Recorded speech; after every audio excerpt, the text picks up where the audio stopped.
Well, today I'm so excited. Jen is with me, and we are going to talk about tight hips. This is a conversation that comes up a lot, especially in our core rehab conversations that we have with our ladies. So, we thought we should do an episode about it, sharing kind of why tight hips, what to do about it, all sorts of conversations around the tight hips and the problems that also can be caused because of tight hips. So, I'm going to start off with why are so many people dealing with tight hips? Well, there's a multitude of things, but a couple big ones are we spend way too much sitting during our day, right? And so lack of mobility. What happens to our fascia when we're not moving? Well, it becomes more stiff and stagnant, right? And so we talk about this when I talk about fascia and how why it's so important to move first thing in the morning, even if it's just a little bit of movement, because every time we go to bed, for example, our fascia gets dehydrated and it gets more stiff. So that's why that morning feeling of feeling a little bit more stiff, it's because the tissue's dehydrated and it's a little bit more stuck because fascia is going to form the way that we move. So kind of that visual of sleeping at night, but let's take that during our day. So if we're spending, which a lot of us are, so much time of our day sitting, well, then that tissue's especially if you're not well hydrated and we're not moving because movement hydrates the fascia and the tissue. So if you think about it in that way, right, our hips become more dehydrated in the fascia and we're losing space in our hips. So that's kind of a quick summary. We'll go deeper into some of that. But sitting really, I think, it just is one of the biggest reasons why we're seeing so much tight hips, right? And then even when it comes to standing, and I'm a big fan, I have a standing desk. I'm a huge fan of telling people, yes, get up and stand more during your day, but also don't stand all day long because if we're standing all day, we try to like overcompensate and we're not sitting all day, but now we're standing all day. I find, and I'll find myself even doing this too, is before you know it, you're working on something on the computer, you're on a call, whatever it is, and you've like hiked your hip out and locked your knees or you've shifted your weight. So we're now putting so much pressure on likely one hip, losing space, things like that. So those are a couple things. And I know Jen's going to talk about a couple other things that we see. Go for it, Jen. Well, just like going with that hip shift, a lot of people also, whatever side we shift to, we carry on a lot. So whether that's our purse, our backpack, our briefcase. Do people even use briefcases anymore? But I don't know. I don't know. Car seats, groceries. I'm one of those people that I'm like, I will stuff as many grocery bags on an arm as possible for less reps going back out to the car. And I do. The side I hip shift to, the side I carry my kids on is also the side that I overload with Okay, I groceries. have to interject with something here. Okay, I am the opposite. I'm always balanced. It's the weirdest thing. You just said that, and I was like, I'm I'm like a weird person that if I'm carrying heavy groceries on one side, I'm like, give me heavy groceries on the other side. And Jen, I actually think it goes back to as a kid, I grew up on a farm and carrying like 5 pound buckets of water or feed carrying 5 pounds on one side was really hard, but or whatever they were, right? Not 5 pounds, sorry, they would be 5 gallon buckets, right? So you're looking at like what, 50 pounds. Sorry, said that wrong. It's 5 gallon buckets. So you couldn't carry one on one side. It felt so heavy, but if you balanced it out on the other side, then it actually felt lighter because you were more balanced. I don't know if it's anything to do with what we're talking about, but it totally made me think, go back to the farming days, everybody. How would you carry things? We have to be more balanced. Sorry. Take it back Yes, to you, Jen. yes. But it all brings us back to that one. We have like one side that we tend, for a lot of people, mine is a structural functional issue because I have a shorter leg, but I always carry my kids on one side. That shifts everything. No matter how hard I try to think about it, I have to move them to my middle and then I can stay more stabilized. Mm. When I stand, I have to think about being more stabilized. If you've got a little one in a car seat, you can't be balanced carrying a car seat. No. It just, I mean, unless you're like carrying it out in front of you, but it just doesn't Or work. you have two twins. I don't know. No. Yeah. Even then, though, you walk weird because of how it hits your Yeah. legs. But Yeah. you have Car to be seats are the careful that, worst. They really mm, are. Yeah. yep, carry your purse. If you always carry your purse on one side versus the other, try shifting it. Try to get that other side used to doing it. Same thing with little kid. Best way, carry him dead center middle. But if you can't, switch sides every once in a while. Yeah, I'm a huge fan of, especially when kids are little, is baby wearing and wrapping them and having them on you, and as best as you can, having them in the center. My kids love that. And I think it's so good for everybody. And they're up off the ground. They can see so much, especially once they're face out. And I know that's not always, it's easier said than done sometimes, because I also know with my youngest, I would put her in the middle and she would weasel her way to a side no matter every time. I put her in the middle and she would weasel to the side. I'm like, who does this? Oh, She did. that's Anyway, funny. so they don't always listen to you, but I always feel like that's a good thing. And I always think too with moms with little younger kids, when you can still have them on you and doing things around the house and stuff like that. So you're not trying to do things around the house and you've got a baby or a young toddler hiking your hip out, you can baby wear them. And again, at some point that has to end because they get too big.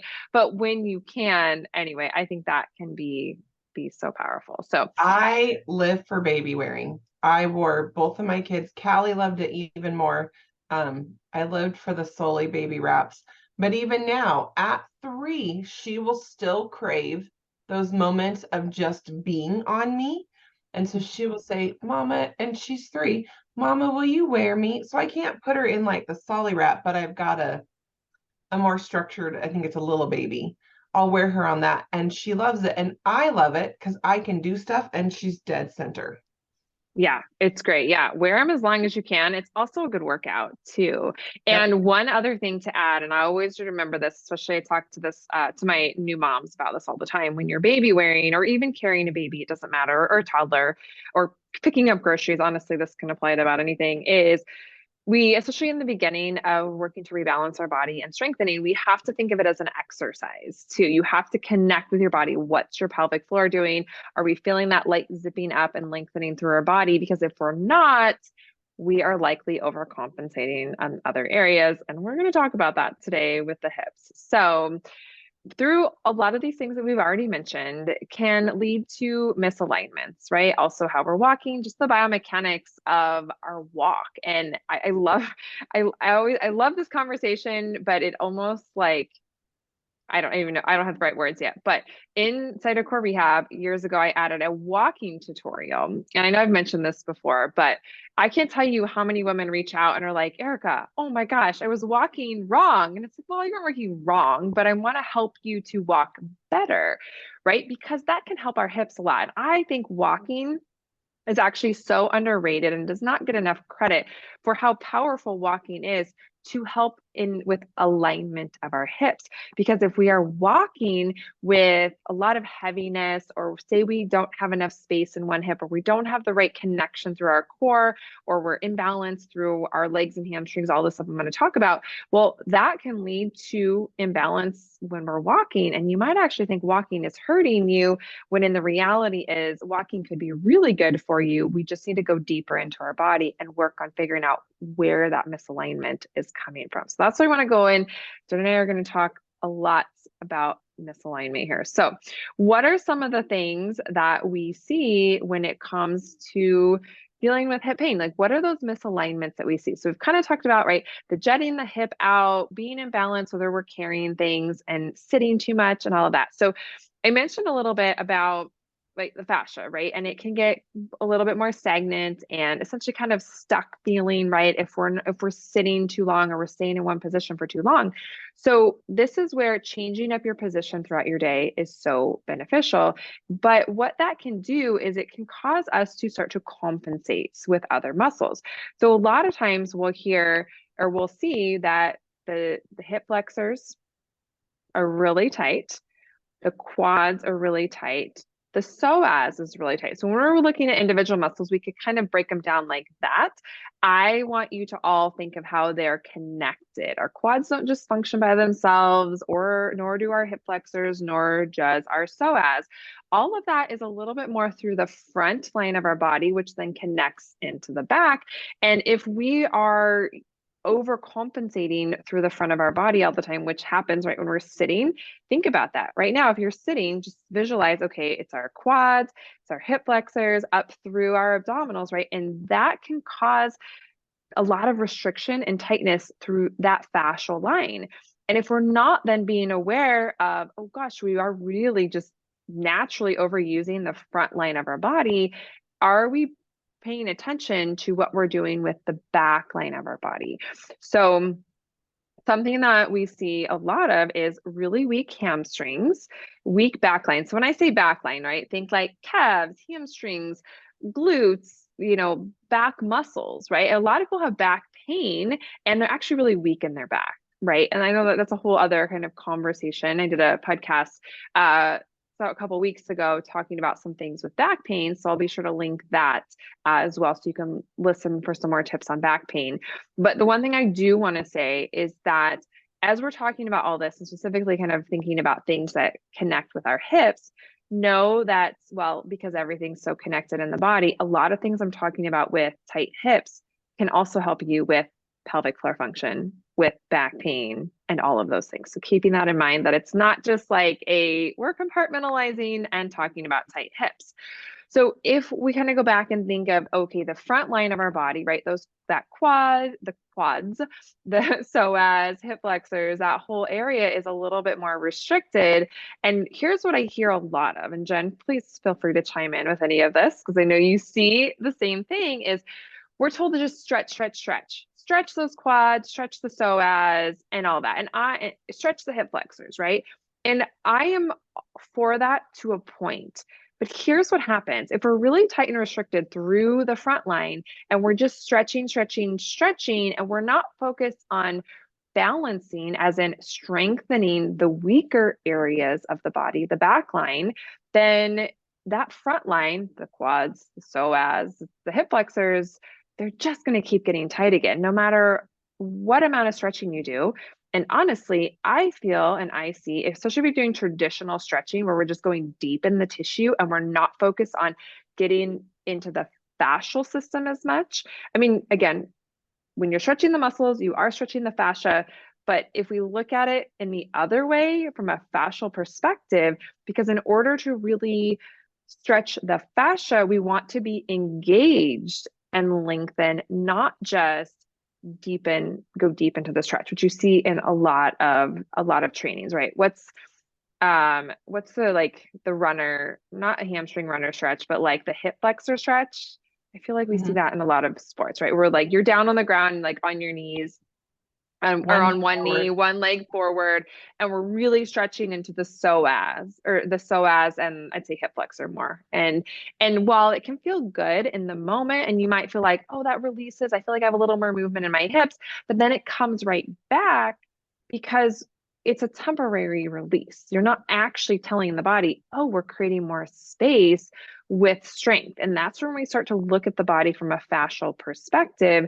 Then all of a sudden we start to think, oh, we want to lengthen and strengthen, not just try to lengthen, because then the body goes into the mode of, gosh, oh, now I have to protect my joints even more, which can actually cause even more tightness. Jen, am I clarifying that? I feel like there's a lot going on. And Yeah. sometimes audio is, I'm like, we need to just we're on video here, but it's hard to always audio and Well, no, visualize it's this. really good. And if you dive back into your farming example you gave, you can't rebalance an imbalance by only fixing one side.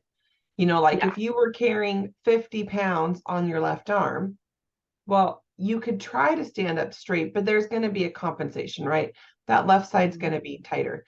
So then if you just try to add 20 or 30 to the right, you still can't balance it. So you can't fix the hip pain by stretching the tightness out without strengthening the weakness, like you were saying. And if you watch a lot of people, there's a lot of people who still squat incorrectly and add into that squat getting up and out of chairs, sitting down on a toilet, standing up from a toilet, getting in and out of cars. That's all part of the squatting motion. Even picking, a child, your briefcase, a box up off the ground. If you're squatting incorrectly, then it's all going on that front line. And now you're just overloading that front line even more. Right. And so what we need to be working on, and so the next time, everyone that's listening, the next time that you go to do a squat or any squatting motion, tune in and say, am I feeling my hamstrings work? We're going to talk about hamstrings here. Jen and I are like, we love hamstring work. And I cannot tell you how, as the years have gone on, teaching core rehab and working with women, it's like I'm always telling them, do more hamstring work, do more hamstring work. But the kind of rebuttal I get sometimes from women is we're like, but Erica, my hamstrings feel so tight. And I think this is such an interesting conversation how we can have weak muscles that are also too tight because guess what? Think about this for a second. The body is trying to hold itself up. And so even though the muscles are weak and they're also tight at the same time, I know that baffles some people and it kind of does. It doesn't make the most common sense, but it's the body's way of helping to compensate because, well, the muscles are weak. So we just have to tighten, tighten, tighten to help to stabilize the pelvis, is what it comes It's down to. gripping with everything they have. That's Yeah. why it's tight. Yeah. Everything comes in to try to hold on.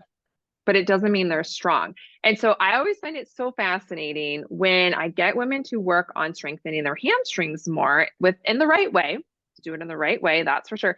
You're strengthening in a lengthening position. I think that's the key thing. Sometimes like I do, and I'll show some of this stuff on Instagram this week.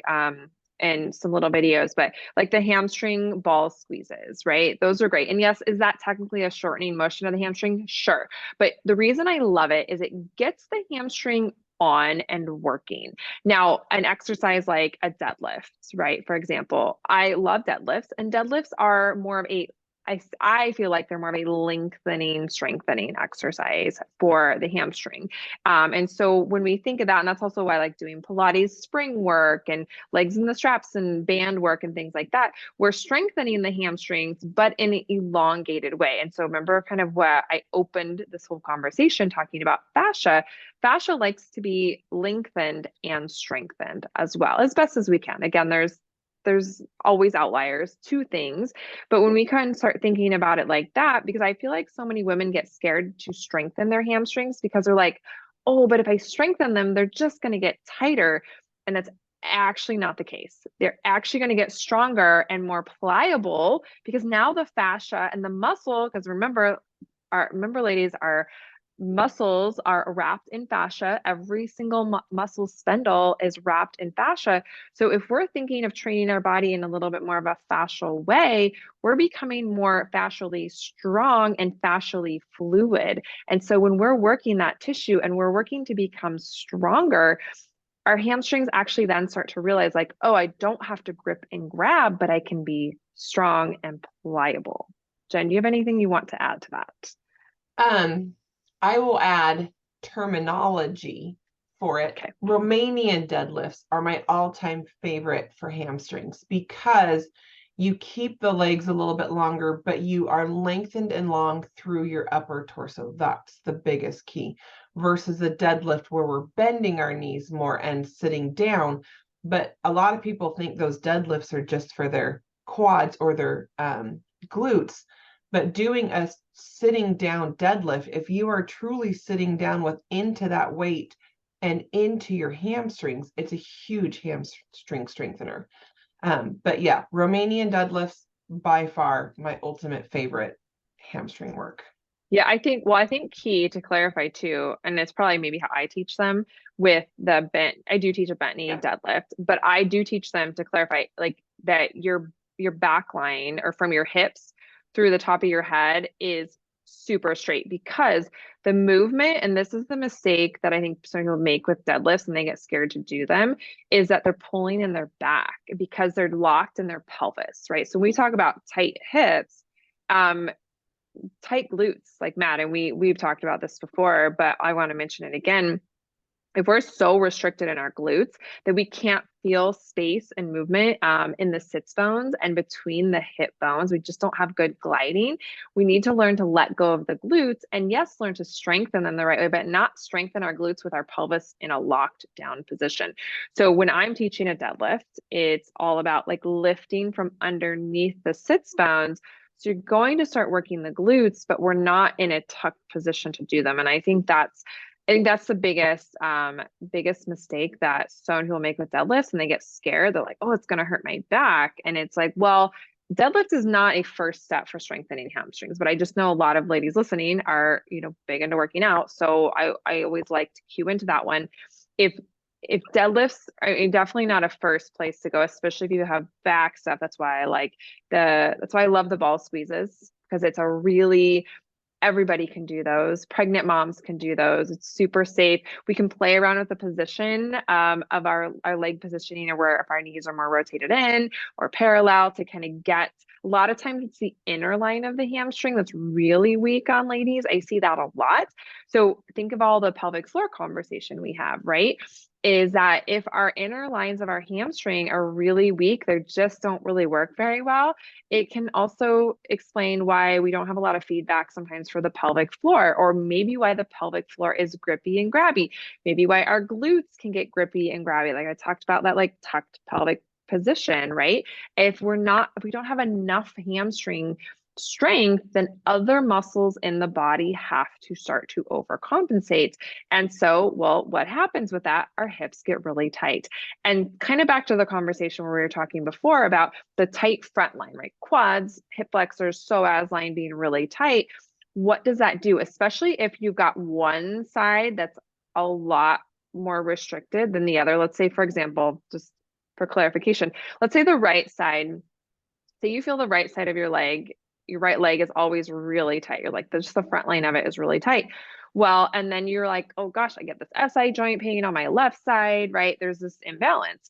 And your hip capsule, like in that capsule on the right side, is likely actually shifted forward, not because there's a structural issue. I want to make sure we bring this up, because I think so many times people think it's like, oh, well, things hurt. It's a structural thing. You've maybe been told this, unless you like truly had MRIs or things like that, and there's truly a structural issue, which, Jen, if you want to chime in with this, I don't see structural issues with people hardly ever. Do you? There can be a hip dysplasia thing going on, but it's very minimal. And a lot of times it's Yeah. misdiagnosed through x-ray or MRI because it's the tight muscle pulling the socket out of, or the ball out of the socket, versus there's just not actually that space in there.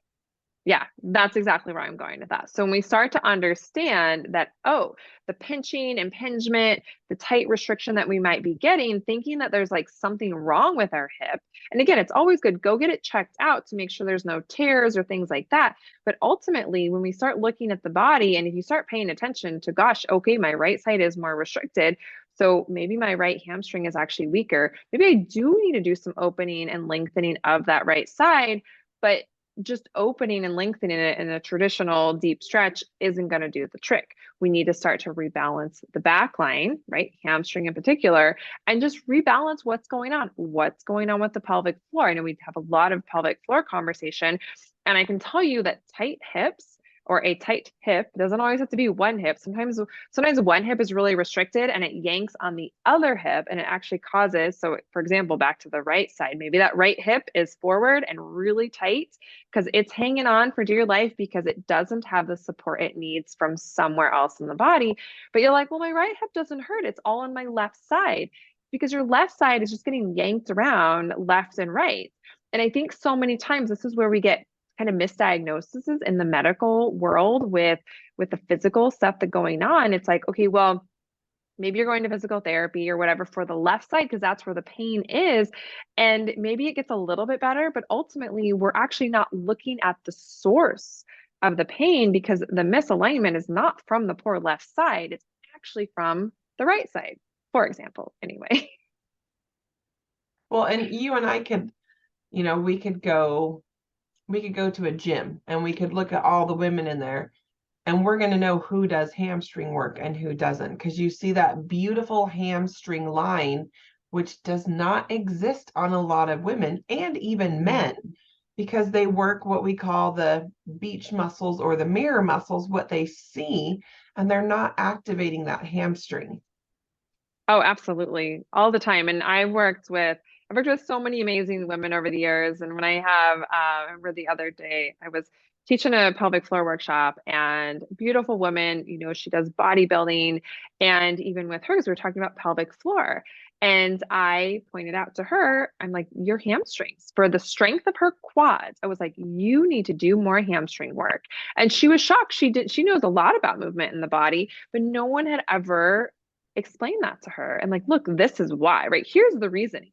Hamstrings, strengthening your hamstrings correctly, that's the key word, not just strengthening them, but doing them in the right way so we're not locking our pelvis down even more, can actually help pelvic floor function and help you to have more mobility. And I feel like, and I love this work during pregnancy too. Can we take a little diversion? I just want to talk about pregnancy and hips because just really quick, I know we weren't even planning on it, but I feel like we need to mention it because we do have a lot of moms in that stage of life that listen. And I think it's so important to understand, right? During pregnancy, we get that relaxin and that loosey goosiness, and our hips are going to spread and expand. And I feel like so many women get so fearful of their hips spreading. And I just want to make a mention here with this is that it is okay. And the more you work with your body and that expanding, you're actually going to be training the fascial tissue of your hips and your pelvis. Like, oh, I can widen with support and with strength. And obviously, everything we talked about, like hamstrings, all of that, but it can really help you for pregnancy, preparing for birth, because now you're working to have more pliability and movement in your pelvis, right? So when I go in and we're learning and about how to push baby out as best as you can, you learn how to have more space because we see time and time again, women are way too tight and restricted in their pelvis and their hips. We're never just tight in one place. It's like the whole pelvis in one way, shape, or form. So I just always like to mention that with our expecting moms because inside our prenatal program I teach a lot about how to expand and open up not just the pelvic floor, but the hips. And when you can actually do that, it can actually set you up for such better success, not only during pregnancy, but postpartum recovery. Because, and then also, too, to understand, like, no one ever holds a baby perfectly square. So if we're always trying to be tight, tight, tight in our body, it actually really works against us. So anyway, but superpowers that expecting moms have is your collagen synthesis increases, right? So you have this amazing superpower to become more fascially strong during pregnancy, which is why I'm always like, you should be doing some gentle movements. You don't have to be doing a lot to be really effective, but I know the hips bother a lot of pregnant moms and new moms because of the spreading and the spreading during pregnancy and then the coming back postpartum. But there's so much that you can do. Obviously, we've talked a good amount about them today. So I just wanted to kind of point out that what we're talking about also applies to really every woman, no matter what stage of life you're in, but just really kind of opening and expanding. Okay, even though we're talking about the hips, there's so much more going on here. Well, and I'm going to plug in with that because I didn't have that knocked up fitness program for my first. And because I have that leg length discrepancy, having those tight hips, I mean, I just dealt with SI, SI, SI. And then afterwards, it was, it took a long time to recover and to get back. And I continued to have SI stuff until I found core rehab. Then I had knocked up fitness with my last pregnancy.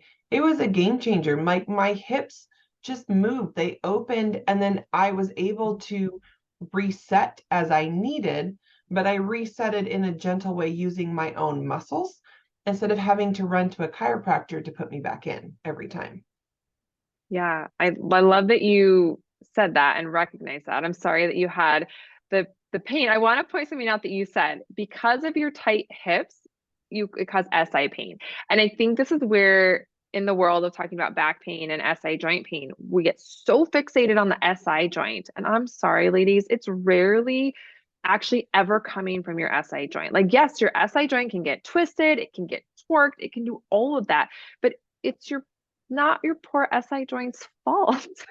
It's your I pelvis mean, it's just alignment. not. It's your pelvic alignment. Yes, yes, yes. Jen and I get really passionate about this because we both have had our own things and we just have learned and we're just, helping so many women every day. And again, it, you know, I just want to answer this question right now because we always get women who are like, well, how long is it going to take me to get rid of this pain? And I'm like, I can't tell you that because I don't everyone's bodies are so different, right? But what we can tell you is if you work on the things that we're teaching you and listen to your body, you don't want to overdo it, but you start to really bring awareness to that balance and rebalancing your body. It's amazing how it can transform how your body feels, which ultimately transforms your quality of life. And that's what we're here to help everybody so that you can live your active life free of pain because it is possible for everybody. Well, Okay. I love that you said Okay. that. I have to go with this real fast because I'm on a lot of calls, well, where, you know, a whole part of the program is we're teaching them how to feel the body, right? We start gentle, we build. It's a progression. We don't just throw you in. And people are like, oh my gosh, I can actually feel when my right hip is pulling and moving my left side, or, changing my shoulder. Because the way we build with the program and with the fascia, they can actually feel what's going on. So they can make those minute corrections in a simple exercise. Like, let's just go with a cat cow. They can feel when one pelvis is higher, one side's higher than the other. And then they can use that pelvic floor deep core and their own muscles to level back out and to even help fix it. Yeah, it's so amazing. I always say this too. Like, if I ever, because I always know when I travel, especially car rides, sitting is like not my friend, especially car rides. And so, but when I come home or even when I'm traveling, right, I know what to do that I can realign my pelvis. My pelvis hates sitting. And so, like, I sit a little bit during the day, but like, again, it's the sitting in the car because as much as you try to sit up really straight, it's like really hard to do that, especially when it's long, long car rides, but I can always like rebalance my pelvis and get whatever was kind of getting wonky to go away. And I don't have to go to a chiropractor. I do have a chiropractor that I like, and he does this more like kind of energy stuff. So I do go periodically just to be transparent. I don't want to say never go to a chiropractor. I am all for chiropractors. I think they're great. I think body work is amazing. But I think where the problem lies is when we're relying on chiropractic to always realign our bones, when we actually can learn how to do it ourselves by starting to be more in tune with what's going on in our body, especially our pelvis. Like I will say this, like, even if someone walks in my door and we're working on, they've got neck pain or they've got foot pain, I'm like, I'm always starting at the pelvis because I just am like, we can't, it's a chicken and egg thing. And some people could argue with me, right? Whatever, that's fine. We'll have a good agree to disagree conversation. Just because I see time and time again that if we work to rebalance the pelvis and the hips and all of that, then it helps the neck and it helps the feet. Right now, it doesn't mean there's not some things that we need to address with the neck or with the feet. I'm not saying that at all. But my point being is that the hips, the pelvis, pelvic floor, this is like a root part of your body. I mean, it is where your root chakra is after all, anyway. So makes sense that we would be grounded there, right? So anyway. Well, and if you keep going with that, what you're saying with the fascia and being rooted, everything in that area is held together by fascia. It's not like Mm-hmm. you don't have, I mean, you've got a tendon or a ligament that's coming across a body line. Sometimes it goes from the front to the back. It's all being held with these little intricacies of the fascia. And when you look at the fascial lines, you've got what, 4, 5 that run and cross right there in the pelvic region. Yeah, it is. It's a good point to remind everybody because sometimes I forget what people know and don't know. And if you don't really know anatomy, we can tend to think like, oh, it's our bones, it's a structural thing. And like I kind of mentioned already before, it's really rarely structural. It is, I don't know a percentage, but of people I've ever worked with, even if there is some structural thing in there, like I've worked with people that have rods in their spine, and I can tell you, I can get them more movement in the rest of their body than they've gotten with other people because of how I'm teaching them to look at their body, right? We're not just looking at the back and where those rods are. It's like, well, let's see what's going on with them. Okay, so you have rods in your spine, but what's happened with your pelvis? I bet there's a lot more mobility we could start to get by understanding how to open up your hips and balance them out. And lo and behold, that's exactly what happened. So even with some structural stuff, my point being is that there's so much we can do, but most people think it's structural because they're like, oh, my back. And it's like, it's the fascia, it's the tissue, or my hips. Again, there can be little things sometimes here and there, but for the most part, it is because the bones are not in the right place because they're being pulled in out of place a little bit by imbalance in tissue, right? One side is a little weak, one side is too tight, and it's pulling our bones out, and we're getting impingement in nerves. And that is where a lot of pain comes from. And then obviously not having that space, especially in the hips, is where we get that tight. You may not always get pain, but it's like, oh, I feel stiff and I feel tight. And that's just like that's why movement is medicine. Movement is healing. And I think so many times we have to shift and not always think about exercise to just exercise. It's like, no, we need to be doing a little bit of healing movement or preventative healing movement during our days to rehydrate that tissue, because that's what we need to be thinking about doing. That's partly why your hips get tight too, is, well, like I said, the sitting, but then we're not moving them enough. And it doesn't have to be super hard. I actually like trying to get more space and hydration of the tissue without weights and anything like that. Like that's like the ball work, doing, like we said, cat cows, hip rolls, things that are really gentle actually can really help you to find more space and hydrate the tissue around your hips. So not always thinking like more or like harder and intense is better. I'm all for weightlifting, absolutely.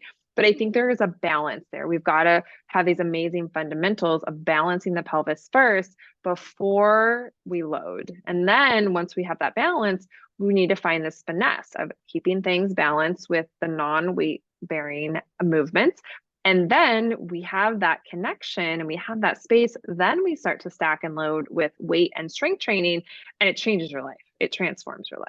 So, Yeah. And for me, who does have that true structural issue with my leg up to my pelvis, I can fix it with the right movement. And that is by bringing in the fascial work with my movement. I have to focus on the fascia throughout my whole body as I move. So that's whether I'm doing something like Pilates, I'm walking, I'm doing heavy weightlifting, I'm on a spin bike, whatever it is, I can fix my structural issue to where it's not an issue where I have to be medically treated. I can fix it with that movement, with that fascial integration. but it's all about finding that space first. And so something I Yes. always recommend to everybody is, if you're going to go for a run or you're going to do anything a little bit higher intensity, or weight training, things like that, is before you do that, do a movement that helps you to find that space in your pelvis. Like, I can show me, I can share some. I actually like squat pulses can be a good one for that, unweighted. But you have to know how to find traction through your body. You have to find that fascial tensegrity, that opposition through your body. I also love sideline leg lifts, like the Pilates ones, right? Where you're laying on your side. And again, it's not about just going through the motions. And this is something we have to really change in fitness. Is I think so many times it's like, and on social media, it's like all big, beautiful movements. And that's great. And that's fine for some people. But most people, it's not, because you're just, if you do a sideline leg lift and you're just doing it to make it look pretty, you're likely not feeling space in your hip. You're likely overusing those already tight hip flexors and pulling into your back. So it comes down to having to slow down many times. And we're working to find space through our joints. So we got to reach through our joints. And then guess what happens as we start to move? We start to find more space and we start to strengthen with more space. And then as time goes, guess what? You become stronger and your hips stay where they're supposed to stay. They don't move out of place as easily. Well, you can't go into like a high intensity workout, where you're doing box jumps or, I mean, you're doing burpees or you're running if you're all jammed up in there anyway, because then all you're going to do is with every motion, you're just going to jam it more and tighten it more. And so then you'll have some coaches who are like, oh, you just need to go stretch first.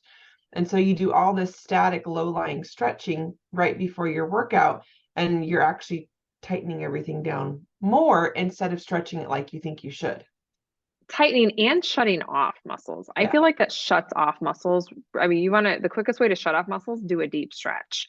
But if you want to turn on, do things in a more fascial way where you are activating in that stretch. Maybe you're not going as deep because again, we have to change this notion of like deeper is better. Deeper is not better, not in my world. And because if, but if we're working on moving through space with connection, you're going to start to create more space and you're waking up those muscles, right? So again, if you're going to go do box jumps, well, and you're already super, you've been sitting all day, you're already tight in your hip flexors, your quads, that psoas line. Maybe you should wake up those hamstrings first, right? Do some ball work on the front line. And I wanted to share this because I was deep in some heart math work this weekend. Jen, have you done any heart math stuff?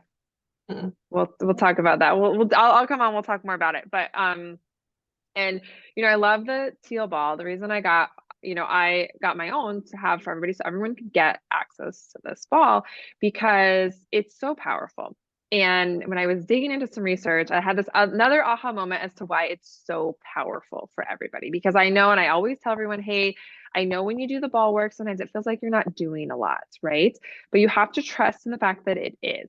So what it's also doing, not only is it getting you to breathe, right? Because I'm always cueing you where to breathe into the ball. And I love the ball work for opening the psoas line through the abs. We get really tight and locked in our abs. We don't even realize it. But we're thinking about where our breath is going, right? So that's one thing. So that helps to calm your nervous system, right? Just because you're breathing a little bit deeper than you otherwise were likely doing it, right?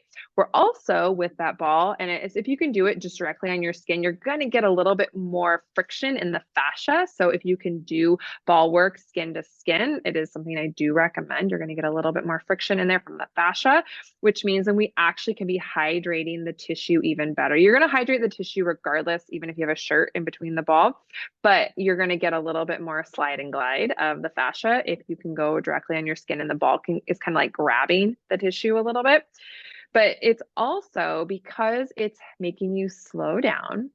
We're tuning into our body. We're not just living up in our head unless you're literally just going through the motions of the ball work and not paying attention to anything I tell you while you're doing it, which I know can happen from time to time. Trust me, I know we all have stressful days and we're just like, we got to get this done. But as best as you can, when you're really listening to the instructions I'm telling you of how to do, say, for example, the psoas release with the ball, and you're breathing deeper into your body, well, you're becoming more heart centered in your body, which means you're getting out of the ego conscious brain that's yippy and loud all day long, right? And it's causing us to become much more calm and helping us to bring us out of fight or flight. Guess what happens with fascial tissue when we calm our nervous system? It can help to relax the tight fascial tissue. So think about tight hips, for example. So if we're doing a little bit more ball work, we are becoming more centered in our body. We are calming our nervous system. That also in itself can help to release tension because when our nervous system is always on edge, and so many of us, we don't even realize it, we are living in a heightened state of stress, like as a baseline. And I say this from personal experience. I used to be there. I now can tell I have the variances. I'm like, oh, I definitely feel so much calmer over these last couple of years. I've done a lot of work on myself to calm my nervous system because it can really, really negatively affect your health when we're living in that heightened state of stress that is our baseline. And we cannot live there. We cannot. It's not good for us on so many levels. But this is one example of it. And so when I was going and kind of reading up some research, I was like, oh my gosh, this is like an even deeper reason as to why I just want to reiterate to everybody more about why I say like the gentle ball work works so well. Because Jen knows this as well. Over the last, I don't know, couple of years since I started teaching it, like more and more, I'm sending our ladies like, go do more ball work, go do more ball work because, well, it's getting them even better results because of, well, multiple reasons, but that is one of them too, is it's just calming your nervous system, which has oodles of benefits besides just for releasing the fascia, right? But it's calming your entire nervous system. So that's the other thing to understand with tightness, right? Is how much stress are we under that we're holding that in our hips. And I find the two areas that we hold our attention, women in particular, definitely the neck, right? If you tend to be someone whose shoulders go up in your ears, if you want to hear more about how to release that, the shoulder neck pain, I did an episode a couple weeks ago about that. But the pelvis, as women, we hold so much stress, emotion, and all of that in our pelvis. So when we can work to, on a nervous system level, release some of that, let go of things, calm our body, and it's hard. And I know Jen and I are the same way. It's like we like to be doing things. It's easy to get into multitasking and doing a lot of things and raising kids, right? And it's easy, or I could say sometimes it's hard to feel that space in your life and find that space. And anytime stuff starts to get calmer, you almost go find yourself distracting yourself with something to keep your mind busy. We have to learn how to become more connected with our body, not just our mind, because our body sends so many signals up to our brain. And when we start becoming more centered with our body, well, things like tight hips, for example, can naturally start to get a little bit better on their own just because we are actually letting go of things. And then our hips, I don't know, that's a whole other deep conversation we could probably have, but I felt it very relevant for today's conversation because I feel like so many times it's really easy to get stuck in like, here's the physical and then there's the emotional. And it's like, no, but they're so intertwined. And that's why the gentle movement works so well. And that's why I know that's why it's so hard to get women to slow down. And we're like, you have to like slow down. You have to learn to breathe with the movement. And when you can start to really embrace that and recognize that it might be hard in the beginning because it's like you're used to doing more intense things or used to just powering through and like no pain no gain kind of thing, but the reality is that is going to lead to injury at some point for most people. And if or at least it's not going to lead to, optimal. And we want to help you have optimal mobility as you get older. So when you can learn to slow down, but that's why it works so well, is we're getting more in tune with our nervous system and calming our nervous system. And then all of a sudden, our body starts to respond better. But if we're trying to force our body to make the changes, force our tight hips to become looser, come on, tight hips, I got to stretch, stretch, stretch, and we're going into those deep stretches, they rebel. They're like, no, I'm not ready to let go because there's other things that need to be improved upon, whether, a multitude of things that we've talked about today. Okay, Well, and we can move on. well, I'm going to kind of stick there for a second, but a cool thing Okay. with it is when you introduced more of that ball work into core rehab and even with our Knocked Up Fitness mamas, I got less and less questions of, I need more stretches. I need to go back to my yoga faster than what you're saying because I'm getting so tight and I need this to loosen up. And the minute they figured out how to actually let that fascia and slow their bodies down, they didn't feel so tight anymore. And then when they do go back, they're like, my yoga practice is totally different because now I'm lengthening and finding space in the practice instead of just collapsing into the movement. So it makes a huge difference because I've watched how it's shifted our members. That's a real, yeah, I'm glad you said that. So with the ball, and I'll just point out why it is that it's a tactile cue for the brain and the body. I mean, that's really what it is. Could you do the same thing without it? Possibly, but our brain likes touch and our brain likes tactical things. And that's why I always tell people, I'm like, you have to trust that the work you're doing is doing more than you feel because we're so used to like feel the burn, squeeze the abs, squeeze the glutes. And it's like, this is like the complete opposite. And this it can teach you again how to get deeper and more connected with your body. And like you said, we're stretching it in the correct way. It's the fascial stretching that's going to lead you to the better long-term results, not the deep stretching. So there may be a time and a place for it with the right techniques, but I find it, we find it does not work well. Mhm. Okay, so Can I jump on your Jen, stretching thing for a minute? Yes, Okay, let's so do. we talked earlier about that runner's lunge, that stretch for the hip flexor that people think they're doing. And when they do it, they get way far forward in their hips, right? You're leaning forward on that front leg to get that deep stretch, but you don't actually get in deep into those tissues and you're not stretching the fascia in that position. You actually have to stay more upright and connect your pelvic floor and your deep core to actually position those hips to get that true deep stretch. And to some people, it's going to look like you're doing less, but you're doing so much more.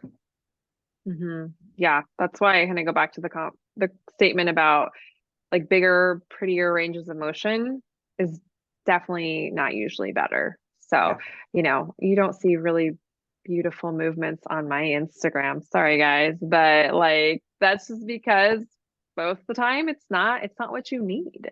It's not what unless you're like an extreme athlete, dancer, things like that. But even I'll even say to that, our dancers, gymnasts that have a lot of hypermobility and can maybe actually do that range, they're likely doing that range and still not fully connected. So I will just challenge there. I'm not saying that no one can do it because I know there are people, but there are going to be few of them that can do it correctly. So I can't.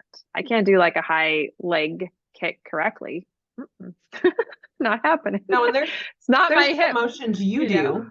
Yeah, there's some Yeah. motions you do that I will do even smaller just because I know my hip flexor tendency. And if I try to go as big as you, it's not going to work. And when we're working with our dancers and those people on calls and gymnasts, once they'll come with a dysfunction, and both you and I'll be like, have you ever been a dancer? And they're like, yeah, I've been. And then we reel in, we pull back their range of motion and say, I want you to make it so small. And by the next call, they're like, okay, that made a huge difference. Like, I'm actually feeling a connection now. And this wonky pain I was feeling in my SI is going away or it's getting better. Yeah, because we're just taught so much. And again, a lot of this stuff starts from training as young athletes. I see it with my kids and I have to correct them on some things and explain to them why. And when you can explain why or learn, it can make a big difference. One other thing I want to mention and be talk about with especially with like hips and range of motion, right?